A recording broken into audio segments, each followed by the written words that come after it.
Bapak Ibu hadirin wal hadirat jamaah salat subuh yang insyaallah dirahmati dan dimuliakan Allah Subhanahu wa taala. Apa kabar Bapak-bapak, Ibu-ibu? Baik, alhamdulillah sehat luar biasa. Mari kita awali pertemuan kita pada pagi hari ini dengan sama-sama menjadikan puji syukur kehadiran Allah Subhanahu wa taala yang senantiasa melimpahkan rahmat dan nikmat-Nya. Salawat serta salam semoga senantiasa tercurah pada junjungan kita, kedua kita, baginda Rasulullah Muhammad sallallahu alaihi wasallam. Mudah-mudahan kita akan mendapatkan syafaatnya di yaumil mahsyar nanti. Amin ya rabbal alamin. Bapak Ibu hadirin yang berbahagia, hari ini kita akan membahas tentang sujud sahwi. Kalau misalnya ilmu ini sudah nyampe kepada bapak-bapak dan ibu-ibu, alhamdulillah, berarti anggaplah ini sebagai refreshing ya. Karena kita ini umur cak kita ini memang harus senantiasa ilmu itu diulang-ulang. Yang hafiz baik, yang hafal 30 juz itu ada istilah murojaah supaya jagoan hafalannya terjago. Nah, kita ini mohon maaf, rata-rata kita ini termasuk lanang celup galau ya. Termasuk yang ngomong ini juga ya, lambat nangkep, cepat lupa. Nah, lanang celup. Nah, kalau cepat nangkep, lama lupa, lemah. Ini sebaliknya. Jadi kalau sudah nyampe anggap refreshing, tapi yang belum nyampe maka insya Allah ini bisa bermanfaat bagi kita. Pertama kita menyampaikan ya hukum sujud sahwi. Hukum sujud sahwi itu ya, ada dua pendapat. Ada yang mengatakan dia sunnah, tapi pendapat yang lebih kuat itu yang mengatakan bahwa sujud sahwi itu wajib ya. Mengapa? Karena ada dua alasan. Pertama, hadis yang mengatakan sujud sahwi ya, itu diawali dengan kata-kata perintah, fi'lil amar. Maka nanti berlaku hukum kaidah usul fikih ya, al aslu fil amri lil wujub. Asal muasal suatu perintah itu menunjukkan bahwa dia adalah wajib. Sama seperti aqimis shalah, dirikanlah salat ya, wa atuz zakat, tunaikanlah zakat, itu semua fi'lul amar. Jadi perintahnya adalah bermakna fi'l amar adalah wajib. Itu yang pertama. Yang kedua, alasan yang kedua, bahwa Nabi SAW ya, dalam masa hidupnya itu tidak pernah meninggalkan yang namanya sujud sahwi ya. Kalau ada sebab yang mengharuskan beliau untuk sujud sahwi, dan pendapat yang wajib ini lebih aman, lebih menenteramkan hati kita. Karena sifat dari sujud sahwi itu adalah sebagai penambal dari kekurangan solat yang telah kita lakukan. Ada cacat yang solat kita lakukan, maka kecacatan itu ditambal dengan sujud sahwi. Jadi samalah kayak ban, kalau tidak ditambal bocor. Nah, itulah kalau solat tidak dilakukan sujud sahwi, solatnya bocor ya. Pendapat yang mewajibkan ini adalah ulama-ulama Hanafiyah, kemudian dari Malikiyah, kemudian dari Hambaliyah, ulama Zahiriyah, dan Syekh Ibnu Taimiyah. Kalau Syafi'i itu mengatakan hukumnya sunnah ya. Lalu bagaimana Bapak Ibu sekalian ya, tata cara melakukan sujud sahwi ya, ini kita belum bahas ya. Tata cara melakukan sujud sahwi itu ya, bahwa sujud sahwi itu dilakukan dua kali sujud seperti sujud saat sholat. Ada yang agak keliru ya, bahwa sujud sahwi itu dilakukan sekali. Sebelum salam dia sujud, duduk, langsung salam lagi ya. Jadi sujud sahwi itu dilakukan dua kali, sama seperti sujud yang kita lakukan. Jadi sujud dulu, kemudian duduk di antara dua sujud, sujud lagi, baru duduk, kemudian salam. Nah, Terus dia harus dengan niat. Kapan niat itu dilakukan? Ketika dia sadar ada misalnya kekurangan dalam sholatnya yang menyebabkan harus dia sujud sahwi, maka ketika itu dia harus berniat dalam hati, kaget habis di ujung sholat sebelum salam aku harus sujud sahwi, maka itu dikatakan dengan niat. Yang ketiga, sujud sahwi itu ada dua, bisa dilakukan dia sebelum salam, tapi bisa juga dilakukan sesudah salam. Ya, tergantung nanti kondisinya. Nanti kita akan bahas selanjutnya. Jadi bisa sebelum salam atau bisa sesudah salam. Kemudian sujud sahwi itu ya, tidak boleh ada jedah yang terlalu lama. Jadi misalnya dia ada kekurangan sholatnya, ada lupa sujud sahwi, lah sempat ke pasar 16, lah sempat ke 12, nah lupa aku tadi tidak sujud sahwi, maka sujud sahwinya gugur ya, karena jaraknya sudah terlalu lama, jedah. Jadi jedahnya itu jangan terlalu jauh ya. Apa nih? Kemudian sujud sahwi Bapak Ibu itu pelaksanaannya juga ya harus dengan sebenarnya seperti kita sujud dalam sholat. Jadi syarat-syarat sujud itu juga harus sempurna ya. Ada 7 anggota sujud yang harus menempel, itu tetap dilakukan. Jadi bukan cuman sujud, duduk, sujud, jatuh salam lagi, tidak. Tetap dilakukan sempurna sebagaimana kita sholat ya. Kemudian duduk yang sujud, duduk yang pertama itu duduk iftirash ya, duduk iftirash itu duduk di antara 2 sujud ya, kemudian sujud lagi, kemudian yang terakhir baru duduk tawarruk ya. Duduk tawarruk itu duduk pas tahiyat terakhir. Nah, kemudian bacaan atau zikir di sujud sahwi boleh kita menggunakan bacaan sujud seperti kita baca pada saat sholat. Subhana rabbiyal a'la wa bihamdi 3 kali boleh, atau ada yang bacaan khusus subhanalladzi la yanamu wa la yashu, maha suci Allah yang tidak pernah tidur dan tidak pernah lupa. Itu bacaan khusus, tapi kita boleh pakai bacaan seperti sujud pada saat sholat, sama seperti ayat-ayat sajadah ya. Kalau hari Jumat subuh ya, itu kan ada bacaan khusus sajadah wajhiyani ladzi khalaqa, terus dan seterusnya. Tapi kalau Bapak Ibu udah hafal, boleh baca bacaan seperti sujud pada saat sholat. Subhanallahil a'la wa bihamdi sebanyak-banyaknya sampai imam itu berangkat ya. Itu. Apa itu sujud sahwi? Nah, sujud sahwi, sahwi itu artinya lupa, lalai, lali, lupa. Berarti kalau sujud sahwi, sujud yang dilakukan karena ada kelupaan. Kelupaan apa? Kelupaan rukun sholat dan kelupaan sunnah ab'ad. Itu. Jadi di dalam sholat, Bapak Ibu sekalian, ada istilah rukun sholat, ada sunnah ab'ad, ada sunnah hayat.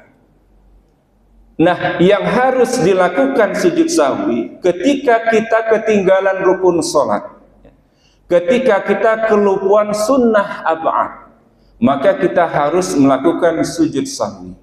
Tapi kalau kita kelupaan atau sengaja meninggalkan sunnah hayat, itu tidak wajib sujud sahwi, tidak diharuskan sujud sahwi.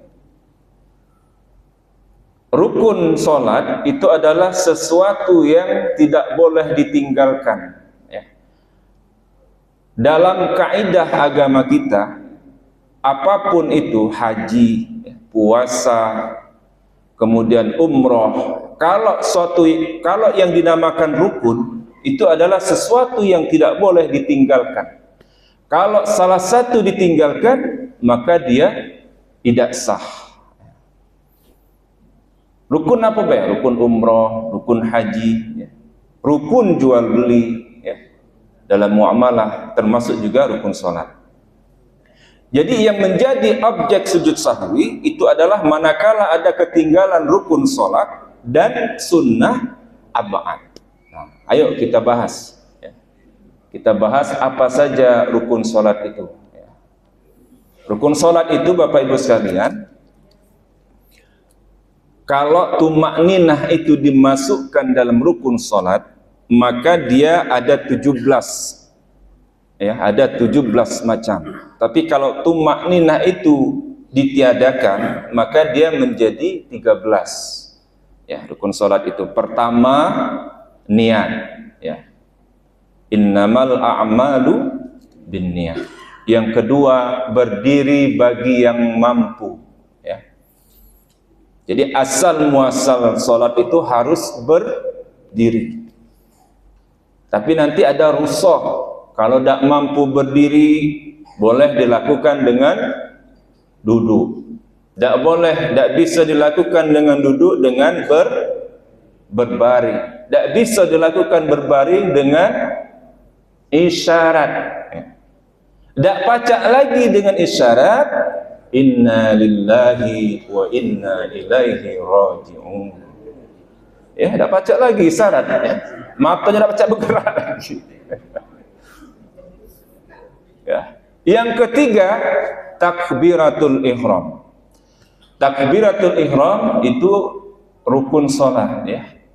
Makanya harus dilakukan ketika makmum masbuk.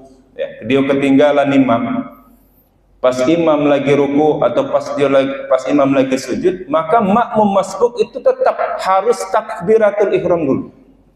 Datang takbiratul ihram, Allahu Akbar, baru melok gerakan imam. Jangan kaget imamnya sudah ruku, dia langsung ruku, padahal dia belum takbiratul ihram, maka dia tidak sah salatnya. Jadi tetap harus diawali dengan takbiratul ihram, karena dia hukumnya rukun, ya. Makmum masbuk, ya. Jadi pas datang Allahu Akbar, baru dia ikuti gerakan imam yang ketinggalan. Jangan datang langsung meloin imam sujud langsung sujud, dia belum takbiratul ihram.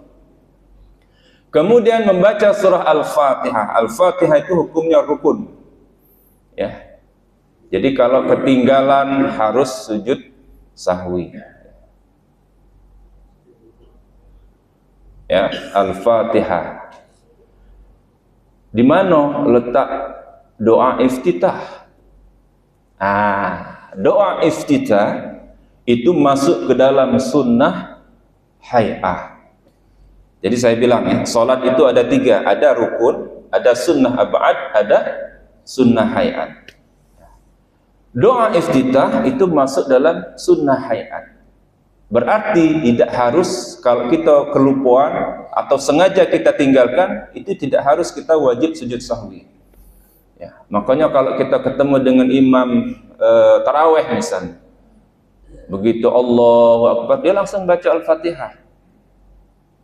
Sah, karena doa iftitah hukumnya adalah sunnah hay'at, boleh ditinggalkan. Bapak-bapak yang salat rawatib, boleh Allahu Akbar langsung baca Al-Fatihah, ya. Ambil yang pokoknya, yang wajibnya. Kata Nabi kan kalau salat rawatib itu yang sesimpel-simpelnya, ya. Boleh dan tidak harus sujud sahwi. Kemudian rukun salat itu adalah ruku, ya. Ruku. Nah, ini yang keenam, tumakninah ketika ruku, ya. Jadi dia masuk dalam rukun salat. Kemudian bangkit dari ruku, i'tidal. Tumakninah pada saat i'tidal, ya. Kemudian sujud, tumakninah ketika sujud, ya. Duduk di antara dua sujud, tumakninah ketika duduk di antara dua sujud, ya. Kemudian duduk tasyahud akhir. Duduk tasyahud akhir, ya, tidak katik tasyahud awal. Selanjutnya membaca tasyahud akhir. Kemudian membaca salawat pada Nabi. Salawat itu hukumnya rukun, ya. Jadi tidak boleh ditinggalkan. Salam pertama, ya, kemudian tertib. Jadi 17 semuanya rukun salat. Salam pertama itu hukumnya rukun, ya, rukun salat. Tapi kalau salam kedua itu hukumnya sunnah, ya. Tapi kita jadi makmum, salamnya itu lebih afdal setelah imam salat mengucapkan salam yang kedua. Walaupun salam yang kedua itu hukumnya sunnah, tapi lebih utama kita menunggu imam menyelesaikan dulu salamnya, baru kita salam. Jangan pas imam sudah salam pertama assalamualaikum, kita melok assalamualaikum juga. Imam belum salam kedua, makmum sudah selesai salam kedua. Begitu juga makmum masbuk, lebih afdal menunggu dulu imam selesai salam kedua, baru dia menyelesaikan rakaat yang tertinggal. Ya, tunggu dulu. Ya. Nah, yang termasuk sunnah ab'ad. Mengapa dikatakan sunnah ab'ad? Ab'ad itu berasal dari bahasa Arab. Ba'da, bahagian. Dia termasuk dalam bahagian salat, tapi bukan termasuk rukun. Ya. Makanya dinamakan sunnah ab'ad. Apa saja itu? Ya. Yang pertama, tasyahud awal. Nah, ini nanti sangat berhubungan sekali dengan sujud sahwi, ya. Dan sering pasti kita temui itu banyak kesalahan. Ya. Tasyahud awal itu hukumnya sunnah ab'ad, bukan rukun salat. Duduk tasyahud awal, ya, berarti satu paket. Salawat kepada Nabi pada saat tasyahud awal. Kemudian salawat kepada keluarga Nabi pada saat tasyahud akhir. Nah, itu sunnah ab'ad. Kemudian kunut. Kunut itu termasuk sunnah ab'ad juga. Berdiri saat kunut dan salawat kepada Nabi, keluarga dan sahabat dalam kunut. Ya, jadi kalau kita dengar terakhir wassallallahu ala sayyidina Muhammadin nabiyil ummi wa ala alihi wa sahbihi wa baraka wasallam. Nah, itu penutup dari kunut, ya. Jadi ada 7 sunnah ab'ad, ya. Kemudian kalau sunnah hayat itu membaca doa iftitah, membaca surat-surat pendek, itu termasuk dalam sunnah hayat. Jadi kalau kita misalnya salat sunat rawatib cuman baca Al-Fatihah baik, tidak baca doa iftitah, tidak baca surat-surat pendek, maka sah salat kita. Makanya kalau kita lihat perhatikan ada orang salat sunat tuh simpelnya nih, pas tegak tak lama tuh langsung rukuk. Nah, mungkin dia baca Al-Fatihah baik. Tidak baca doa iftitah, tidak baca surat pendek, karena dia termasuk sunnah ab'ad, boleh ditinggal, sunnah hayat, ya, boleh ditinggalkan dan tidak harus dia mengganti dengan sujud sahwi. Jadi yang harus dilakukan sujud sahwi manakala lupa rukun salat dan sunnah ab'ad. Dasar pensyariatan sujud sahwi, ya, secara umum, ya, hadisnya secara umum itu sebagaimana disampaikan oleh hadis Abu Hurairah, ya. Dari Abu Hurairah riwayat Bukhari dan Muslim, hadisnya sahih. Idza nudiya bil adzani adbara asyaitanu lahu duratun hatta la yasma' al adzan fa idza qudiya al adzanu aqbala fa idza suwiba biha adbara fa idza qudiya taswibu aqbala yakhturu bainal mar'i wa nafsi yaqulu udhkur kadza udhkur kadza lima lam yakun yadhkuru hatta yadhalla ar-rajulu yadri kam shalla fa idza lam yadri ahadukum kam shalla falyasjud sajadatain wa huwa jalis, ya. Ini hadis landasan umumnya. Apabila azan dikumandangkan, maka setan berpaling sambil kentut hingga dia tidak mendengar azan tersebut. Apabila azan selesai dikumandangkan, maka ia pun kembali. Apabila dikumandangkan iqamah, setan pun berpaling lagi. Apabila iqamah selesai dikumandangkan, setan pun kembali lagi. ia akan melintas di antara seseorang dan nafsunya. Makanya barisan sholat itu harus rapat. Ya, ini dasar supaya barisan sholat itu lurus dan rapat, supaya tidak diselingi atau dilintasi oleh setan. Karena setan itu menyusup di antara barisan orang di orang. Kalau ada yang renggang, itu setan masuk di situ. Ya. Dia berkata, setan berkata, ingatlah demikian, ingatlah demikian. Untuk sesuatu yang sebelumnya dia tidak mengingatnya. Ya, sering terjadi kelupaan naruh kunci pas sholat, tiba-tiba ingat, oh iya di situ. Itu setan gawin. Makanya kalau ibu lupa sholat biar ingat. Karena pas sholat itu pasti diingatkan.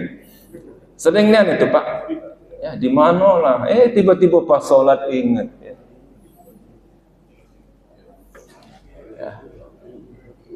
Hingga laki-laki tersebut tidak mengetahui berapa rakaat dia sholat. Ya. Apabila salah seorang dari kalian tidak mengetahui berapa rakaat dia sholat, hendaklah dia bersujud 2 kali dalam keadaan duduk. Ya. Itu hadis yang umumnya.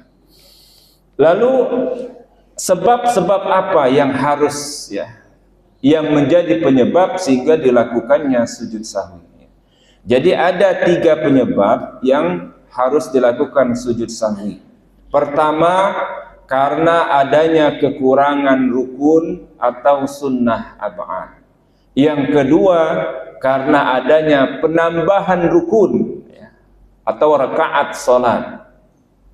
Dan yang ketiga, karena adanya keragu-raguan. Jadi sebabnya 3, kurang, nambah, sama ragu-ragu.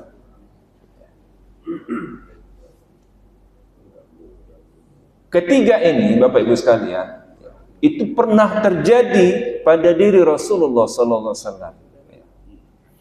Jadi Nabi itu manusia biasa juga yang punya lupa. Nanti ada di hadisnya saya sampaikan. Yang pertama kita bahas sujud sahwi yang dilakukan karena adanya kekurangan.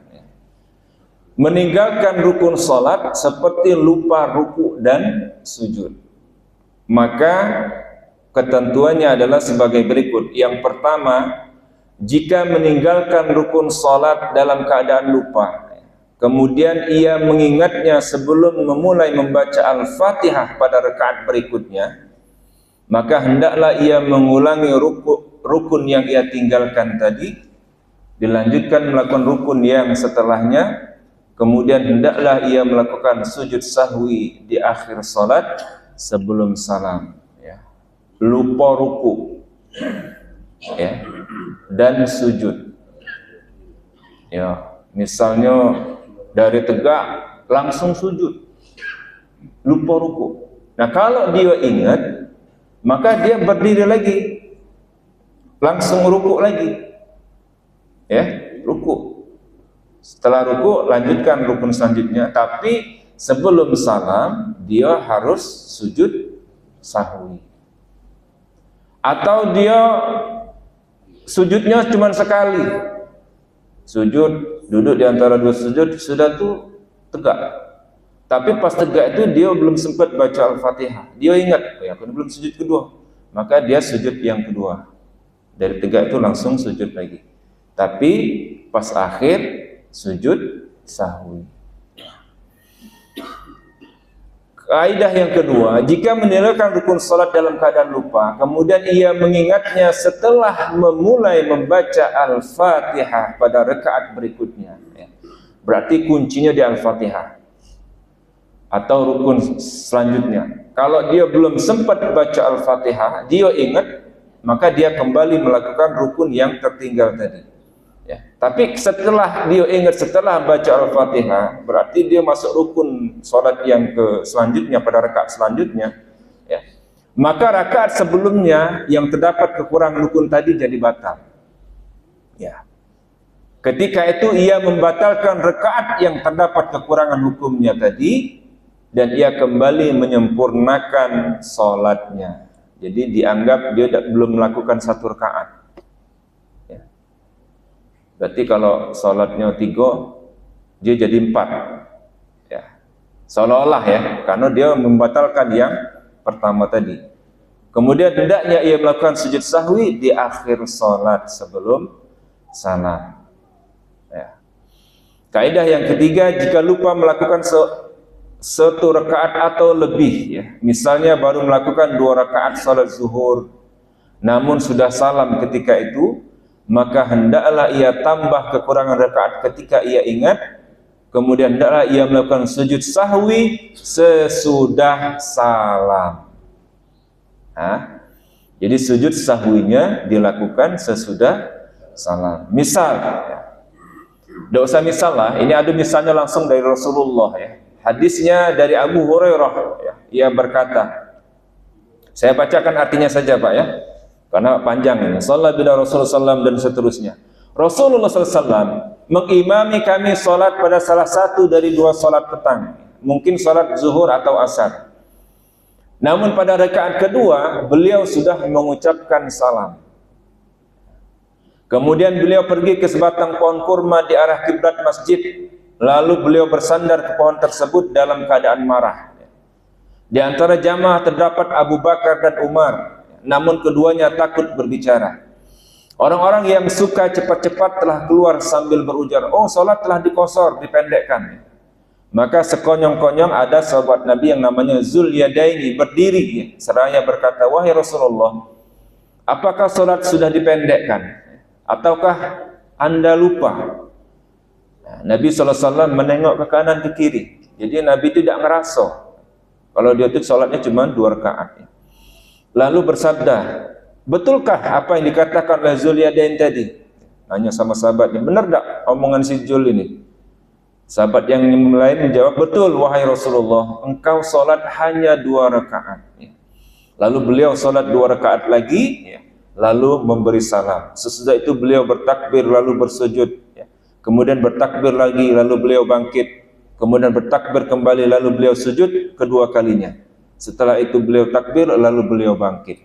Jadi maksudnya melaksanakan sujud sahwi. Jadi kalau misalnya kekurangan itu kita sadar, maka tidak perlu harus ngulang lagi sholatnya. Cukup kita tambah yang kekurangan itu baik. Contoh Rasulullah, baru ditambah dengan sujud sahwi. Nah, sujud sahwi itulah gunanya untuk nutupi kekurangan tadi. Itu contoh yang kekurangan 2 rakaat. Kalau contoh yang kekurangan 1 rakaat, itu hadisnya dari Imran bin Husain ya. Anna Rasulullah sallallahu alaihi wasallam ya, ila akhiril hadis, Rasulullah sallallahu alaihi wasallam pernah salat asar ya. Lalu beliau salam pada rakaat ketiga. Nah, ini case-nya lain lagi, salat asar tapi salam pada rakaat ketiga. Tadi pada rakaat kedua.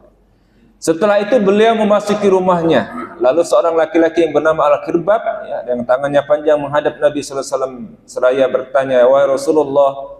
Lalu ia menyebutkan sesuatu yang dikerjakan oleh beliau tadi. Ya, akhirnya beliau keluar dalam keadaan marah sambil menyeret ridhonya ya, pakaian bagian atas, hingga berhenti pada orang-orang seraya bertanya, benar tak yang dikatakan orang ini? Ya, benar ya Rasulullah.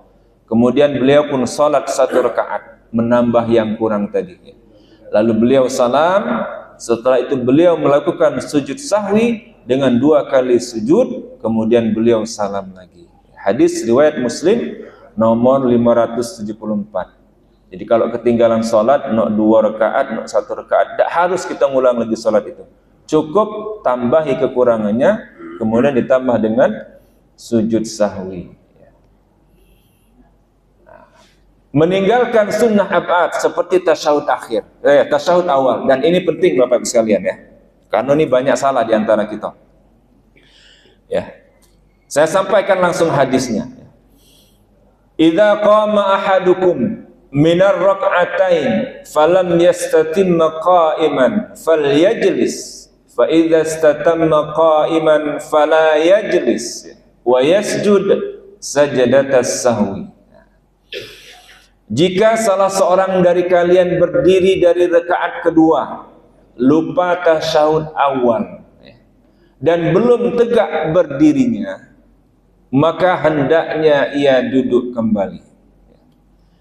Tetapi jika telah tegak sempurna, maka janganlah ia duduk kembali, namun hendaklah ia sujud sahwi dengan 2 kali sujud. Hadis riwayat Ibnu Majah dan Ahmad. Ya. Kebiasaan yang sering kita lakukan, kalau imam itu kalau imam itu lupa tasyahud awal, sudah dia tegaknya sudah sempurna, kadang-kadang makmum ini ribut di belakang. Subhanallah, subhanallah, subhanallah. Hidup kalau dari buju sana tengah-tengah sampai belakang melok-melok. Nah, kita jadi makmum, jadi imam itu harus jadi imam yang cerdas. Begitu juga makmum harus menjadi makmum yang cerdas. Tasyahud awal itu termasuk sunnah arba'ah, ya, bukan rukun salat. Maka ketika imam ketinggalan atau tidak duduk tasyahud awal, kalau bapak ibu nak neriai subhanallah, maka ketika dia belum berdiri sempurna, ya, dia baru nak beranjak, baru teriak subhanallah, maka ketika imam sebelum dia berdiri sempurna, ya, diingatkan dia salah, dia duduk lagi, dia duduk lagi. Tapi kalau imam sudah berdiri sempurna, dia tak boleh duduk lagi. Seharusnya makmum yang berdiri mengikuti imam. Jadi semuanya tidak tasyahud awal, tapi nanti sebelum salam, imam dan makmum sama-sama sujud sahwi untuk menutupi tasyahud awal tadi. Ya. Ini penting kita sampaikan karena di sini sering kita temui, dan banyak kekeliruan di antara kita. Kita ngotot imam subhanallah, subhanallah, suruh duduk tadi. Imam tadi karena diprovokasi, mau tak mau nyerah tadi. Ya, sebenarnya dia tahu aku ni tak boleh duduk lagi. Cuman makmumnya ribut, subhanallah, subhanallah, nyuruh imam duduk. Terpaksalah imam tadi duduk. Tak? Iya. Terprovokasi dia, nyerah dalam hatinya. Banyak yang nyebut ke subhanallah, subhanallah, ingat. Kalau tak tu batalnya. Nah, cuman kadang-kadang imamnya kadang-kadang tak ngerti juga.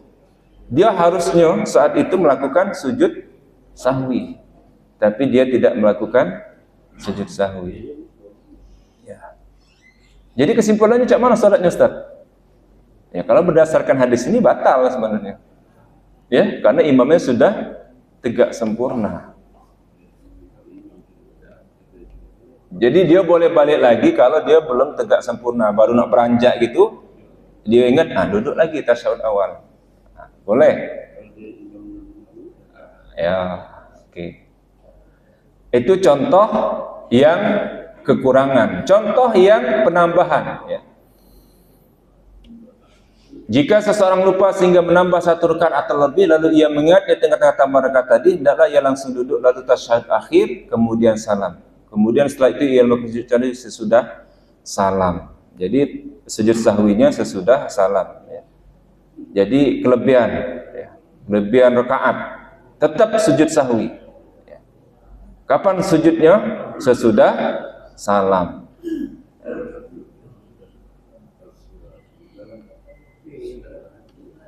Ya, hadisnya dari hadis Ibnu Mas'ud, Rasulullah SAW pernah melakukan salat zuhur 5 rakaat. Lalu ada menanyakan kepada beliau, apakah engkau menambah dalam salat? Beliau pun menjawab, memangnya apa yang terjadi?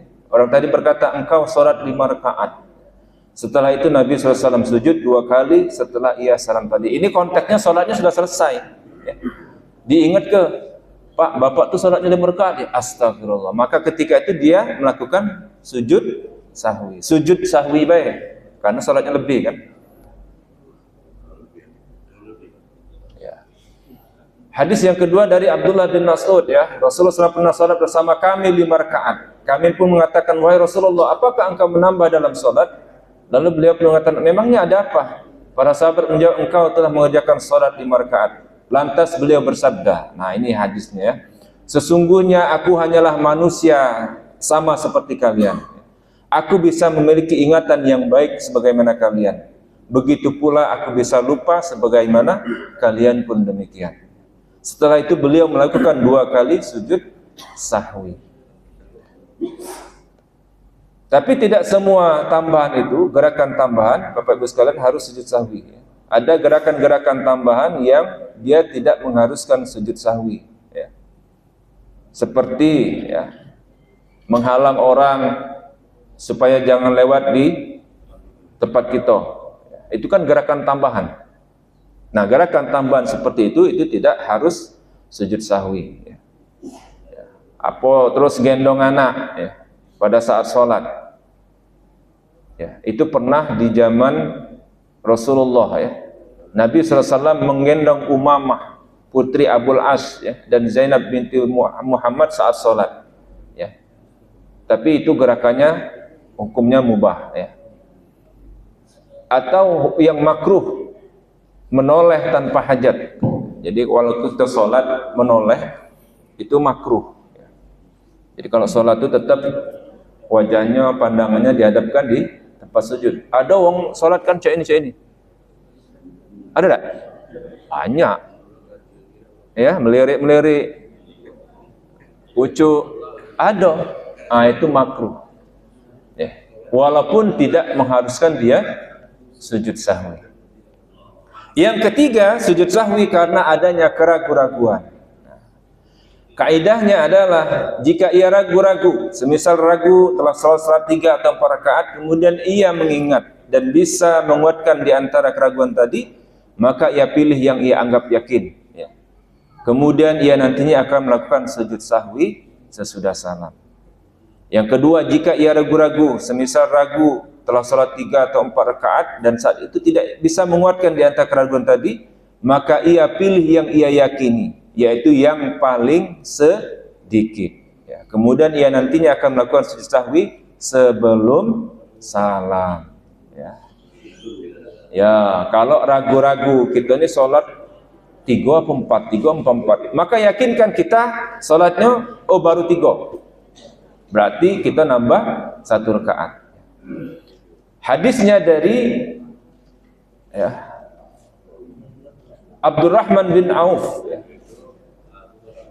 ya, dari lam fa illam wahidan dan seterusnya. Jika salah seorang dari kalian merasa ragu dalam salatnya hingga tidak tahu 1 rakaat atau 2 rakaat yang telah ia kerjakan, maka hendaknya ia hitung 1 rakaat. Jika ia tidak tahu 2 atau 3 rakaat yang telah ia kerjakan, maka hendaklah ia hitung 2 rakaat. Dan jika ia tidak tahu 3 atau 4 rakaat yang telah ia kerjakan, maka hendaklah ia hitung 3 rakaat. Berarti ambil yang paling kecil ya.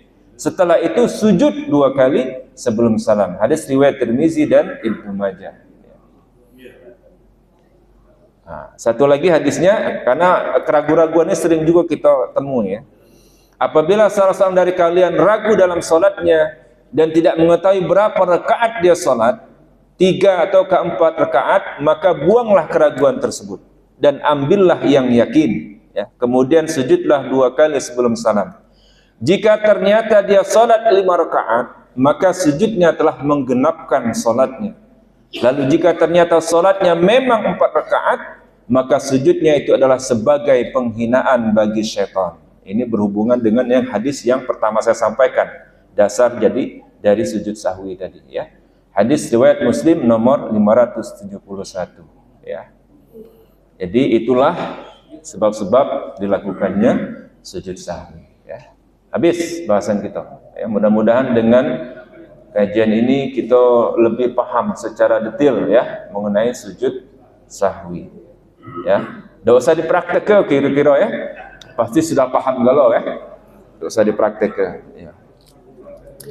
Demikian yang kami sampaikan, mudah-mudahan ada manfaatnya. Kalau ada pertanyaan silakan. Baik, terima kasih Pak Ustadz. Assalamualaikum warahmatullahi wabarakatuh. Waalaikumsalam warahmatullahi wabarakatuh. Terima kasih telah menyampaikan masalah sujud sahwi dalam sesi ini. Tadi hampir lengkap barangkali disampaikan yang semuanya dialami oleh kita semua dan pernah mengalami semua. Sedikit saja yang saya tanyakan, kebiasaan karena perasaan tidak enak kalau ada ketinggalan dari berjamaah. Nah ini kadang tuh ini Ustaz, misalnya pas kita datang para jamaah lagi sujud. Nah tanggung nih lagi sujud, jadi bahasa itu dulu Ustaz. Setelah dia berdiri kita itu bahas masbuk ya. Jadi kayak belum sampai sana. Jadi kayak nggak enak kalau tadi langsung ke bawah atau yang sujud tadi. Jadi nunggu dulu begitu Ustaz. Setelah dia selesai rakaat pertama atau yang kedua begini, baru kita bergabung. Nah ini apakah itu baik atau bagaimana? Terima kasih. Assalamualaikum warahmatullahi wabarakatuh. Terima kasih. Salah satu syarat dari makmum masbuk, ya, dia tidak boleh menunggu. Ya, seperti yang Bapak sampaikan. Jadi apapun gerakan imam pada saat dia masuk sholat, maka dia harus langsung melakukan tanpa harus menunggu selesai. Ya, misalnya dia masuk pas lagi sujud rakaat pertama, kan? Tanggung lagi nunggu tegak, tidak boleh. Tetap dia harus sujud. Atau dia masuk, imam sudah tasyahud akhir, ya, pikirnya nanggung, ya, lapis sholatnya, tunggu sampai selesai, atau kaget nunggu jamaah lain, buat jamaah lain, tidak boleh.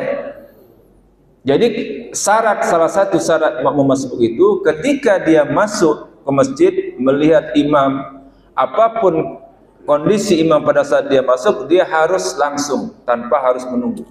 Jadi begitu masuk datang takbiratul ihram, Allahu Akbar, langsung mulai gerakan imam. Apapun gerakan imam itu, imam lagi i'tidal, imam lagi ruku, imam lagi sujud, imam lagi tasyahud akhir.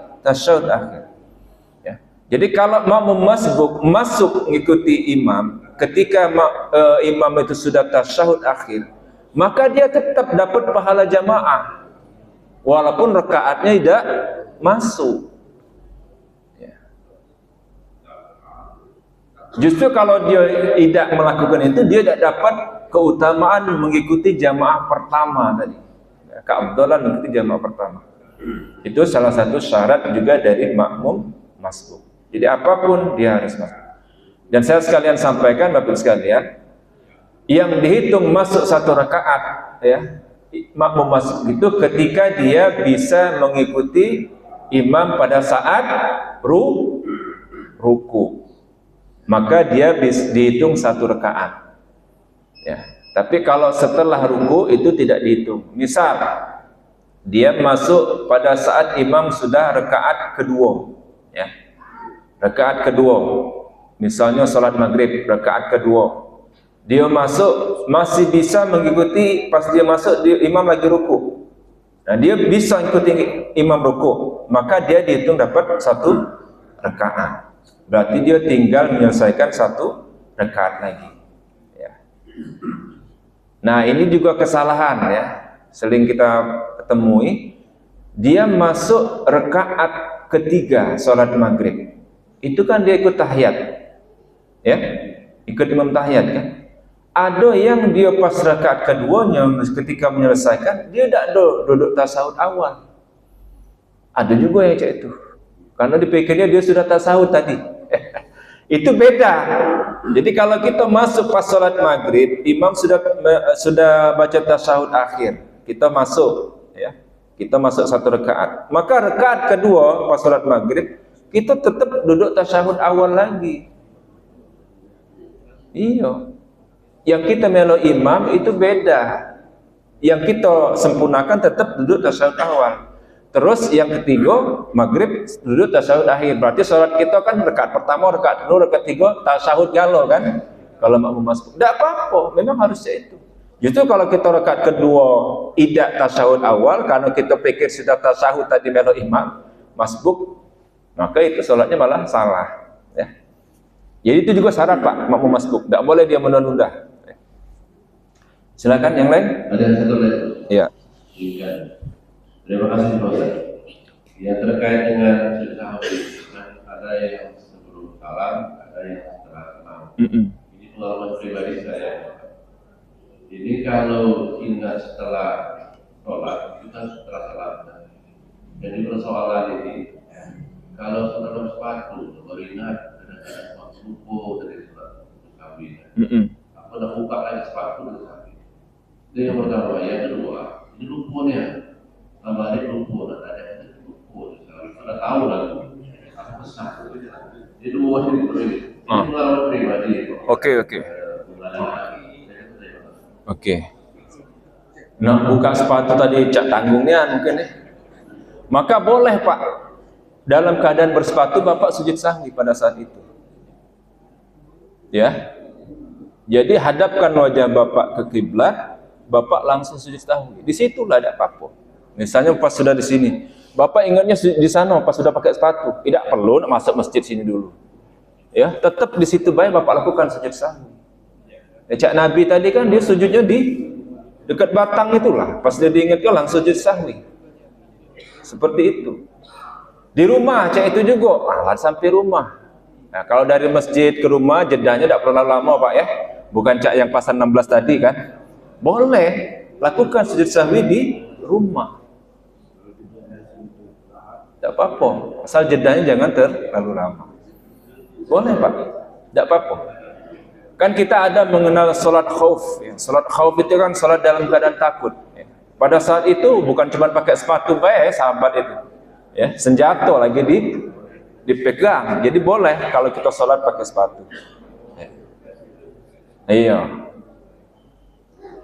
Salat khauf ya beda, salat dalam keadaan takut kan. Oke? Habis ya. Ya, alhamdulillah. Terima kasih Bapak sekalian. Mudah-mudahan ada manfaatnya bagi kita bersama. Mari kita tutup dengan sama-sama membaca doa. A'udzubillahi minasyaitonirrajim. Bismillahirrahmanirrahim. Alhamdulillahirabbil alamin. Allahumma shalli ala Muhammad wa ala ali Muhammad. Allahumma ja'al jam'ana hadza jam'an marhuma wa tafarraqana min ba'dihi tafarraqan ma'suma. Allahumma rabbi zidna ilman nafi'an warzuqna fahman wasi'an birahmatika ya arhamar rahimin. Rabbana atina fid dunya hasanah wa fil akhirati hasanah wa qina adzabannar. Walhamdulillahi rabbil alamin. Wassalamu alaikum warahmatullahi wabarakatuh.